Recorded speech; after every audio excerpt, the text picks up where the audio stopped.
The morning began with a troubling report. The Orion Trading Company had experienced a dramatic decrease in profits. Its CEO, Adrian Hale, stared at the charts showing a steady decline, each line dipping lower as though dragged down by some unseen force. "We may need to downsize," his assistant whispered. Adrian hated the word.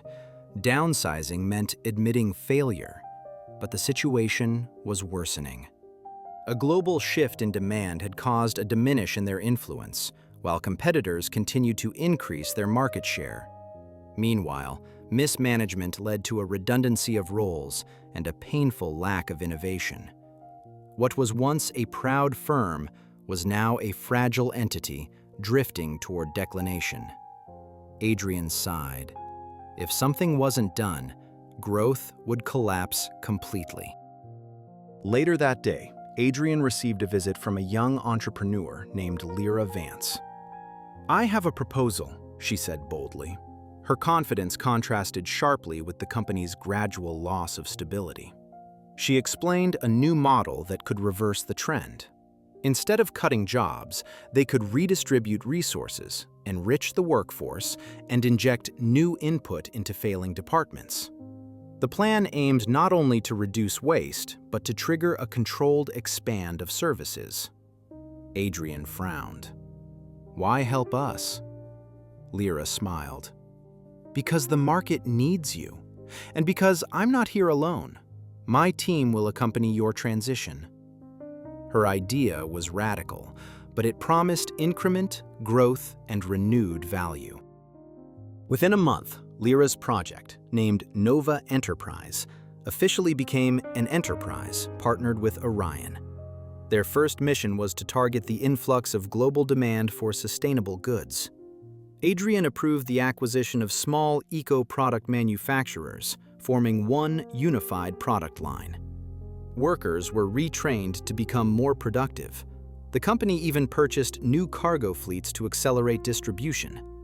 Every worker received a personal insurance package to guarantee their security.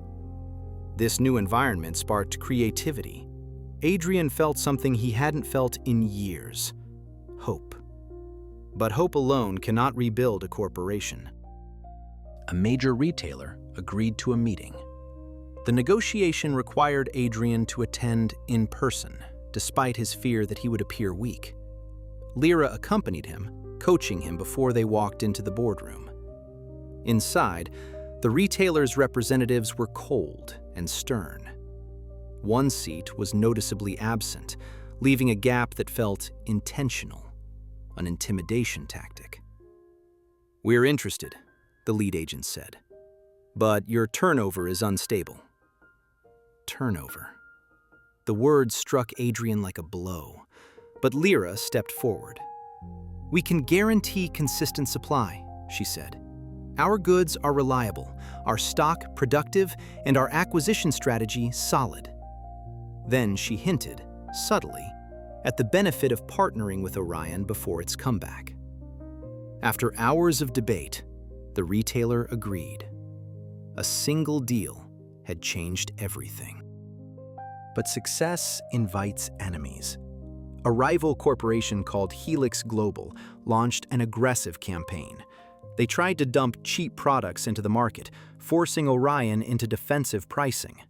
Worse, they manipulated share prices, causing Orion's stock to wobble. Investors panicked. Even loyal investors began to doubt the company's future. A mysterious stockbroker contacted Adrian privately. "Helix is planning an auction of your assets," he warned. "They want to force you into bankruptcy so they can buy everything." Adrian felt his progress crumble. All their efforts could decrease overnight. Lyra had anticipated this. "We move to export," she declared. "Export?" Adrian asked. "Yes.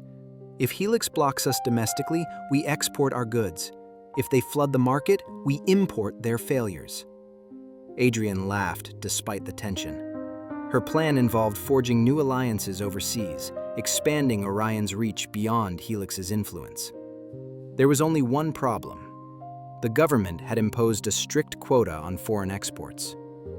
"We can't meet demand," Adrian said. "Not under these limits." Lyra shook her head. "We negotiate with the ministry. We offer them a partnership they can't refuse." After 3 intense meetings, the quota was lifted. It was their first true victory. With the quota gone, Orion's turnover skyrocketed. Their products appeared in foreign markets, earning praise for quality and reliability. The company's image shifted from declining relic to global innovator. Adrian held the financial report in disbelief. What caused this huge increase?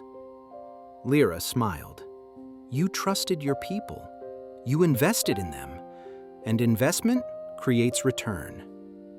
Even the accountant, usually stern, admitted that the numbers were the best he'd seen in 10 years. The invest had paid off. Just when stability seemed within reach, a secret internal document surfaced.